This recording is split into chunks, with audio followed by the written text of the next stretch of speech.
Good day guys, and welcome to the part 2 of how to pass your OSCE exam, where we're going to talk about tips and tricks.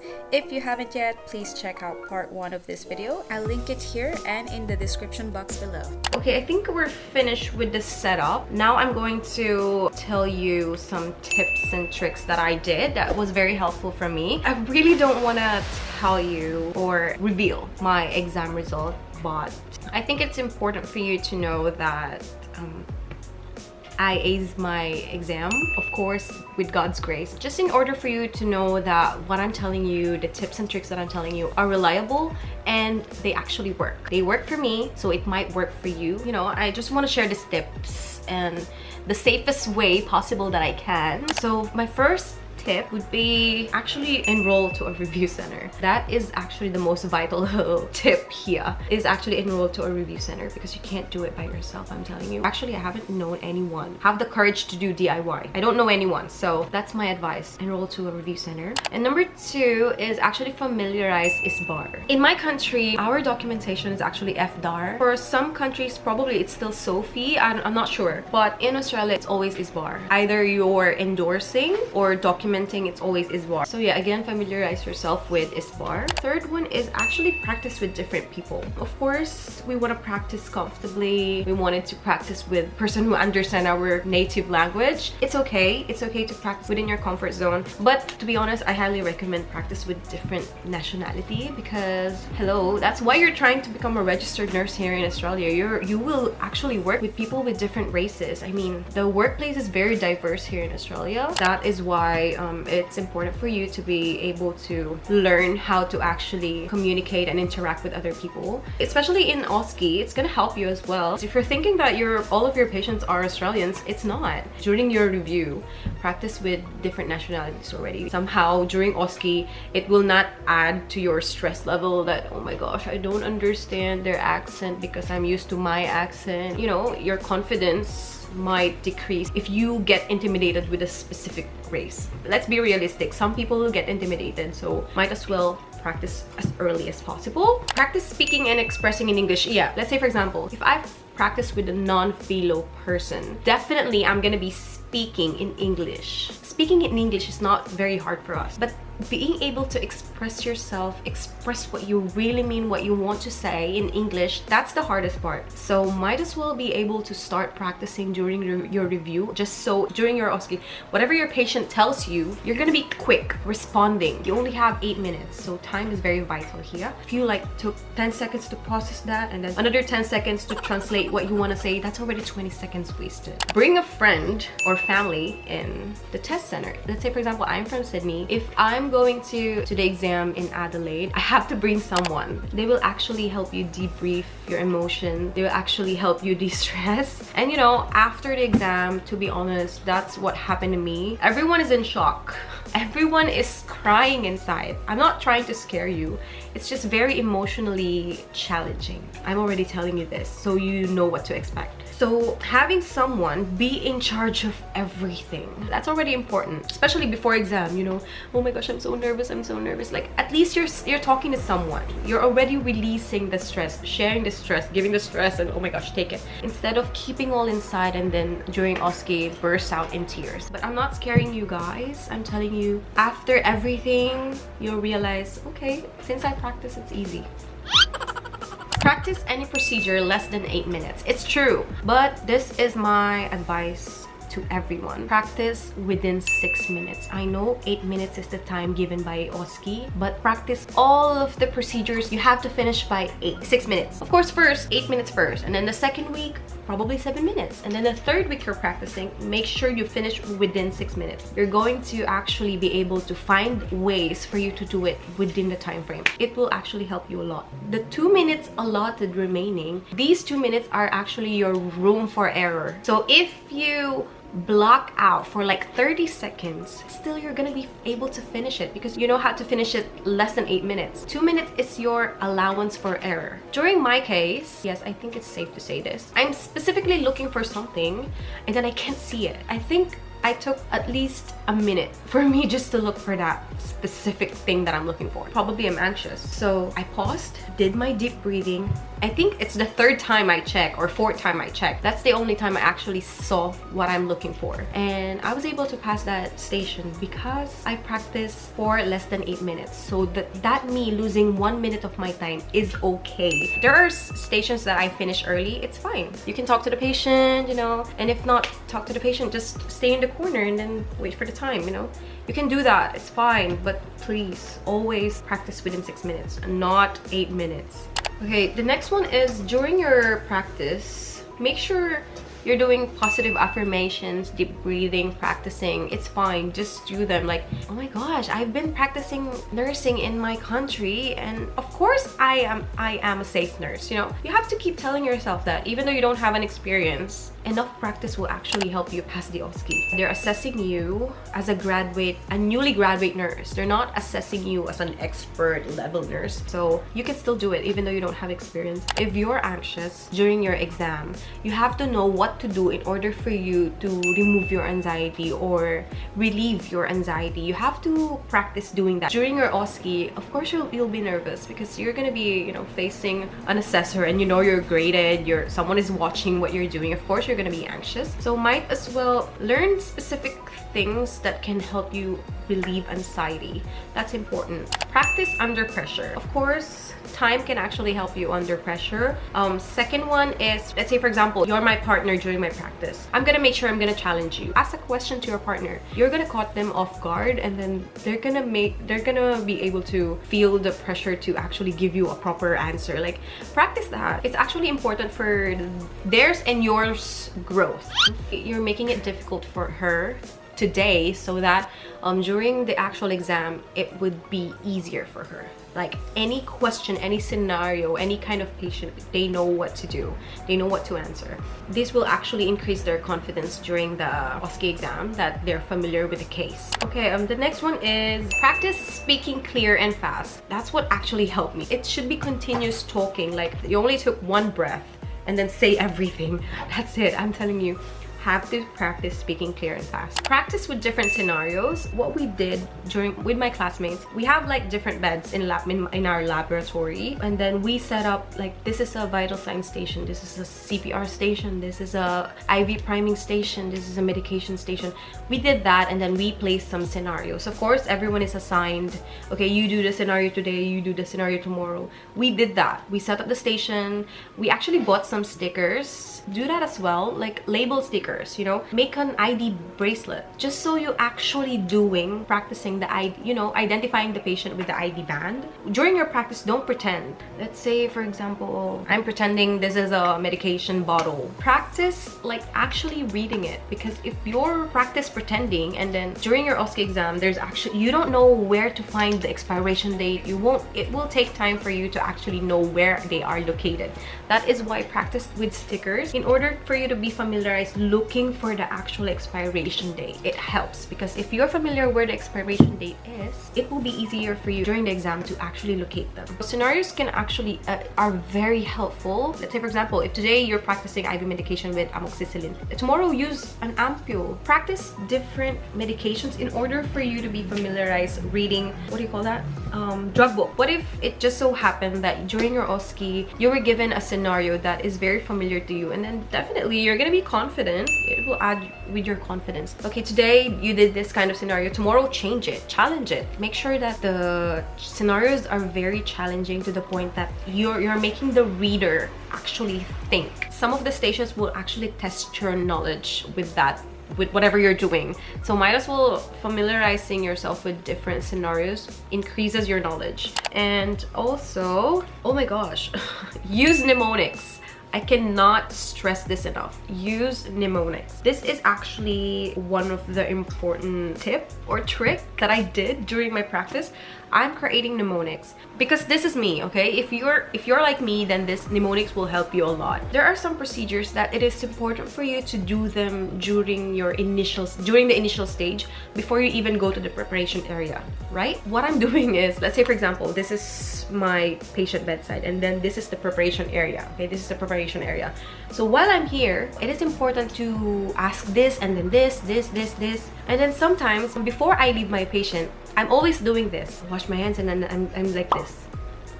I'm thinking. That's the least thing you want to do during your OSCE exam, is make it obvious that you don't know what you're doing or you're actually thinking about the next step. So that's actually not good. One of my partners told me that, Laiza, it's so obvious that you don't know what's the next step. That's what I'm doing. I'm like thinking, oh my gosh, did I forget something?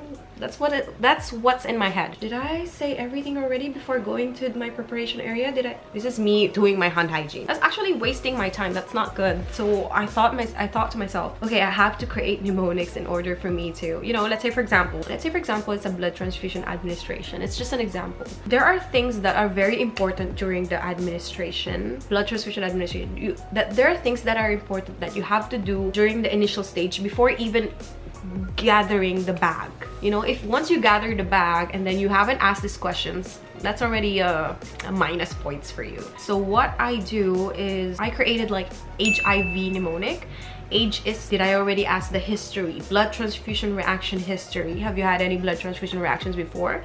And then I have to inspect the IV site, because in real life, this is in real life, if the IV is inflamed or there's a phlebitis and then you already get your bag, that's not good, right? Because you have to reinsert and then it will take time. The blood will somehow be standing in long hours. And then V is vital signs. You have to check for initial vital signs. If it's normal, that's when you proceed to getting your blood. So once I'm already finished with my HIV mnemonic, I'm confident to actually go to my next step, to the preparation area, and to get that blood. That is why I highly recommend creating mnemonics for yourself. Every procedure, if that procedure is easy for you to remember, no need. But if you keep forgetting one thing in one specific procedure during your practice, might as well do a mnemonic, so it will actually help you. Number two, it will save your time, I'm telling you. So I highly recommend doing mnemonics. Mimic OSCE labs or setup OSCE labs. I think I already mentioned this, like setup stations. This is a vital sign station, this is a medication station. And then after 8 minutes, change. Go to the next station. After, not 8 minutes, 10 minutes. After 10 minutes, go to the next station. Practice jumping from one station to the other, because you also have to practice moving on from the previous station. I know you failed some things here, but you have to practice forget about it. Forget about it, I'm now focusing on the second station. Like, practice exhausting yourself with too much information in your head. So that is why it is important for you to create stations during your practice. So during the actual OSCE exam, one of my tips is actually focus at the tasks on hand. Read your scenarios. If it says only do this 1, 2, 3, then only do 1, 2, 3. Of course, if you have time, you can do number 4 and number 5, but make sure do the 1, 2, 3 first. If you know you have 3 tasks, you don't have to waste your time too much on first task. Do everything. Focus at the task, okay? And might as well always write the time, setting, and the task on your paper. Practice addressing people first name basis. Don't say ma'am, sir. Australians doesn't really like that. I've worked in aged care here. They want to be addressed as their first name. Treat the actor as real patient. If they are saying that they are very stressed, they are very in pain, they're very anxious, talk to them as if they are really in pain, you know? Afro wanted to see what kind of a nurse are you in different kind of situations. So might as well show them what kind. You're an empathetic nurse, you're a passionate nurse, you know? Also, make sure always smile. Don't forget to smile. Oh my gosh, you know, maybe assessor will kind of think like, oh my gosh, you're such a pleasant nurse, there's room for improvement. Okay, fine, pass. We don't know. Actually, the problem with OSCE is that they won't even tell you why you failed that station. They're just gonna tell you, okay, these are the criteria and you didn't meet the criteria, that's it. But they won't even tell you, you didn't do hand washing, you didn't check the expiration date. They won't be specific on that. So sometimes you don't know. I think it's important for them to actually tell you why you failed a specific station in order for you to, you know, improve yourself. Because if you think what you're doing is right, you're gonna keep doing it, even though you're already working as a nurse. You're gonna keep doing it because you don't know that it's wrong, okay? So I think it's actually important for them to tell you. But what can we do? We're international nurses. We want to be nurses here, so we just have to follow everything what the Australian wants from us. So yeah, smile. I'm telling you, if they're actors, act as well. It is important for you to act. Pretend that you're actually in a hospital or in whatever setting that your scenario is. Pretend that you're actually talking to a real patient. Even though you've done all of the procedures correctly, if they think you're not a good nurse, they can still fail you. And also, forget your previous station and move on. This is also important. It happened to me, like, oh my gosh, I forgot this. If you let your previous station affect you, it will affect your next coming stations. You need to pass 7 stations out of 10 in order to pass OSCE. So if you already think you failed one station, don't make the same mistake and make this station in front of you fail again. You don't even know, maybe you passed that station. I thought I failed 3 stations, to be honest, but then I was shocked I didn't. That's what I'm saying, just move on. So you have 100 minutes to finish your OSCE exam. That's very tiring, especially if you don't get any breaks, you know. I think I'm done with my tips and tricks. Now, some people are asking me, when is the best time to prepare? Since I have 5 months, remember I started paying for my OSCE May, and then I got my exam September. I joined face-to-face classes during May, and then I joined face-to-face again in July. So I did my face-to-face twice. I'm not sure with other review centers, but my review center is actually allowing you to join the classes even though you don't have the exam date yet. That is why I was able to do 2 face-to-face. Of course, I also did my online class during May. My first time of joining face-to-face, oh my gosh, information overload. Even though I already know some of these procedures, I've already done tons of procedures in my country, the steps are still overwhelming. And then by the time that I joined the second face-to-face, somehow everything is making sense. Somehow it's easier for me to understand this time. And of course, there's going to be updates. Like, you don't have much questions anymore the second time around. That's actually helpful. So if you can, practice early, even though you don't have the schedules yet. Join multiple classes, it's fine. And make sure you have laboratories to practice.